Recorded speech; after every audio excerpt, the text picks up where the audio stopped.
Good morning, Vietnam! Hey, this is not a test. This is Stefan of Lendrigan Games, and I have finally defeated Godot.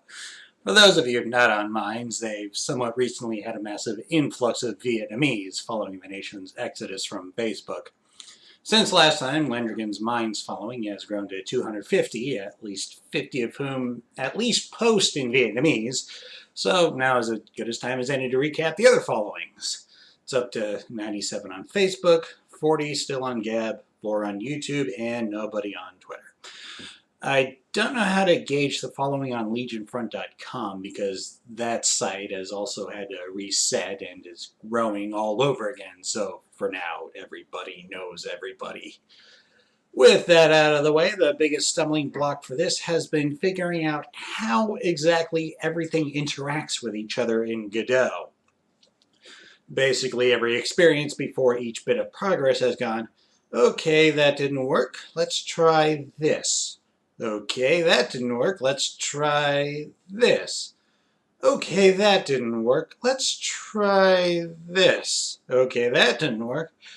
Like the initial stages of learning Unity, I haven't really been working with Godot so much as fighting with it. With that out of the way, let's move on to the important part, which is if you donate to Patreon, I'll put on makeup, go on Twitch, flirt with my audience, and swear I'm single.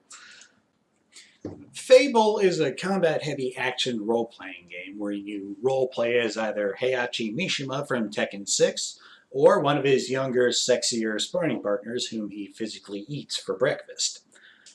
I want to like this game, but I can't anymore. On my first playthrough, I almost got to the final boss and had enjoyed my time with the game, but a decade later I tried playing it again, this time a bit more methodically, which is when I could no longer unnotice something which then irked me. Let's start back at the beginning though. Fable's story starts with Nigel, soon to become the world's butler, while he is, at a young age, paid to do the very biddings of others in town. Fortunately, he is only tongue-lashed and not actually penalized for punching fellow children in the head, as job unpredictability comes with added stress, which requires some venting. Of course, this introduction takes place right before his father's lease runs out, the family is evicted, and his kids are taken away from him by Child Protective Services. Also, this scene is dark and violent and edgy, as the Protective Services violently liberates the children from the adults. Of course, a predictable side effect of the darkness and edge is that Nigel is stripped of all discernible motivation. An experienced member of the Butler Union finds Nigel and whisks him away to have him learn proper butlering. One elongated tutorial later, Nigel gets official busy work to complete for the lazy, demanding public. As I focus on building up his skills on my second playthrough, I encounter the bugbear. As Nigel advances his skills as a butler, he also advances his age. Consequently, with Nigel's godlike ability to age 2 years every day, Fable is less of a power fantasy and more of a customer service simulator. If you're comfortable with traveling the world as Ode Hagen, then sure, there's no problem. I, however, would prefer other options besides schoolboy bullying victim taking up bodybuilding during a midlife crisis and Methuselah on all of the super soldier serums. Why I want to like the game, however, is because of everything else. Combat is flashy and adequately functional. Seeing the character physically grow is great to see.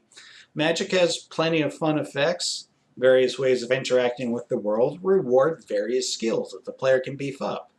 The morality system is easy to ignore. Even though the game is ultimately linear, just messing around is a convenient activity.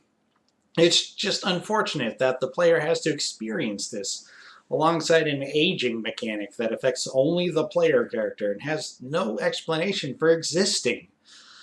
Supposedly, this can be turned off on the original PC version if you're willing to invest time into installing mods, but for me, the effort to do that has to compete with every other game I can play. In the end, I give Fable a progeria out of 10.